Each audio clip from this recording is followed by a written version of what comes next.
1962 সালের পর দীর্ঘ 64 বছর বিশ্ব ফুটবলে কোনো দল টানা দুবার বিশ্বকাপ জিততে পারেনি। এবার সেই অসম্ভবকে সম্ভব করার মিশনে নামছে লিওনেল স্কালোনির আর্জেন্টিনা। কিন্তু প্রশ্ন হলো, কাতার বিশ্বকাপের সেই অপরাজেয় আর্জেন্টিনা আর আজকের 2026-এর আর্জেন্টিনার মধ্যে তফাৎ কতটা? স্কালোনির ঘোষিত 26 জনের স্কোয়াড কি পারবে মেসির শেষ বিশ্বকাপে ডিফেন্ডিং চ্যাম্পিয়নের তকমা ধরে রাখতে? আজকের ভিডিওতে আমরা আলোচনা করব আর্জেন্টিনার বিশ্বকাপ স্কোয়াডের আসল শক্তি, দুর্বলতা, তাদের রিসেন্ট ফর্ম এবং কারা হতে যাচ্ছে এবারের ট্রাম্প কার্ড, এসব নিয়ে। শুরুতেই দেখে নেওয়া যাক লা স্কালোনেতার সাম্প্রতিক ফর্ম। কাতার বিশ্বকাপ এবং টানা দুটি কোপা আমেরিকা জয়ের পর আর্জেন্টিনার উইনিং মেন্টালিটি এখন তুঙ্গে। বিশ্বকাপ ক্যাম্পের ঠিক আগের প্রীতি ম্যাচগুলোতে আর্জেন্টিনা তাদের চেনা ছন্দ বজায় রেখেছে। জাম্বিয়াকে 5-0 গোলে উড়িয়ে দেওয়া কিংবা মৌরিতানিয়ার বিপক্ষে জয়। স্কালোনি কিন্তু পরীক্ষা নিরীক্ষা থামাচ্ছেন না। তবে আসল পরীক্ষা হবে গ্রুপ জেতে আলজেরিয়া, অস্ট্রিয়া আর জর্ডানের বিপক্ষে। রিসেন্ট ফর্ম বলছে আর্জেন্টিনা অলরেডি একটা সেটেলড এবং উইনিং ট্র্যাকে আছে। এবার আসা যাক এই স্কোয়াডের আসল শক্তিতে। আর্জেন্টিনার সবচেয়ে বড় শক্তির জায়গা দুটো: মিডফিল্ড ডেপথ এবং winning combination. Alexis Mac Allister, Enzo Fernandez এবং রড্রিগো ডি পল, এই ত্রয়ী বিশ্ব ফুটবলের অন্যতম সেরা মিডফিল্ড কম্বিনেশন। এদের ব্যাকআপ হিসেবে আছেন এজাকুয়েল পালাসিওস এবং জিওভানি লোসেলসোর মতো তারকারা। গোলবারের নিচে এমিলিয়ানো মার্টিনেস থাকা মানেই ডিফেন্সের জন্য বাড়তি 100% ভরসা। বড় ম্যাচে তার গোলকিপিং এবং সাইকোলজিক্যাল গেম আর্জেন্টিনার অন্যতম বড় প্লাস পয়েন্ট। এই দলটা শুধু মেসির ওপর নির্ভরশীল নয়, স্কালোনি পরিস্থিতি অনুযায়ী 4-3-3 থেকে 4-4-2 ফরমেশনে খুব সহজেই সুইচ করতে পারেন। তবে সবকিছুর পরেও এই দলের কিছু দুর্বলতা বা চিন্তার জায়গা আছে যা স্কালোনিকে ভাবাবে। নিকোলাস ওটামেন্ডির অভিজ্ঞতা আকাশচুম্বী হলেও আধুনিক ফুটবলের কাউন্টার অ্যাটাকিং উইঙ্গারদের সামনে তার গতি একটা বড় চিন্তার বিষয়। ক্রিস্টিয়ান রোমেরো এবং লিজেন্দ্রো মার্টিনেসকে তাই বাড়তি দায়িত্ব নিতে হবে। লিওনেল মেসি এখন খেলছেন ইন্টার মায়ামিতে, বয়স 30-এর কোঠা পার করেছেন অনেক আগেই।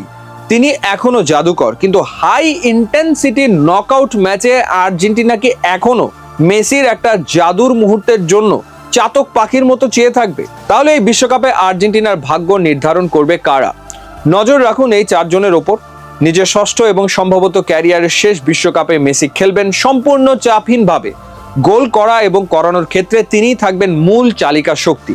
ইন্টার মিলানের হয়ে দুর্দান্ত ফর্মে থাকা লাউতারো এবং অ্যাটলেটিকো মাদ্রিদের হুলিয়ান আলভারেজ, এই দুই স্ট্রাইকারের ওপর থাকবে গোল করার মূল দায়িত্ব। ইটালিয়ান ক্লাব কোমোতে চমক দেখানো তরুণ তুর্কি নিকো পাস হতে পারেন স্কালোনির সারপ্রাইজ প্যাকেজ। মাঝমাঠ বা আক্রমণ ভাগে যে কোনো সময় ম্যাচের মোড় ঘুরিয়ে দিতে পারেন তিনি। এই স্কোয়াডের আরেকটি লুকানো শক্তি হলো এর বেঞ্চ স্ট্রেংথ এবং তরুণ ও অভিজ্ঞদের অবিশ্বাস্য কম্বিনেশন। কাতার বিশ্বকাপের চেনা মুখ যেমন রড্রিগো ডি পল বা নিকোলাস তাগলিয়াফিকোরা যখন দলে অভিজ্ঞতার কুশলতা যোগাচ্ছেন, ঠিক তখনই স্কালোনি দলে ইনজেক্ট করেছেন এক ঝাঁক ক্ষুরধার তরুণ রক্ত। আক্রমণ ভাগে রেখেছেন থিয়াগো আলমাডাকে। যদিও অ্যাটলেটিকো মাদ্রিদের হয়ে চলতি মৌসুমে খুব একটা গেম টাইম পাননি, কিন্তু আলমাডা জাতীয় দলের জার্সিতে বরাবরই ভয়ঙ্কর। বিশ্বকাপ বাছাই পর্বের বিগ ম্যাচগুলোতে মেসির অনুপস্থিতিতে আলমাডা ছিলেন ত্রাণকর্তা। উরুগুয়ের বিপক্ষে ডিবক্সের বাইরে থেকে গোল, ব্রাজিলের বিপক্ষে অসাধারণ পারফরমেন্স কিংবা কলম্বিয়ার বিপক্ষে পিছিয়ে পড়া ম্যাচে একেবারে শেষ মুহূর্তে সমতাসূচক গোল করেছিলেন এই তরুণ। এইসব কারণে আলমাডার ওপরে বিশ্বাস রাখতে বাধ্য ছিলেন স্কালোনি। বিগ ম্যাচগুলোতে হয়তো বদলি হিসেবে তাকে ব্যবহার করবেন আর্জেন্টাইন বস। সঙ্গে জিওলিয়ানো সিমিওনি, যাকে উইং থেকে শুরু করে রাইট মিডফিল্ড কিংবা উইং ব্যাক হিসেবে ব্যবহার করতে পারবেন স্কালোনি। এর সঙ্গে আছেন ভ্যালেন্টাইন বার্কো, লেফট ব্যাক থেকে লেফট মিডফিল্ড, সেন্টার মিডফিল্ড, যখন যেখানে প্রয়োজন সেখানে সার্ভিস দেবেন দলকে।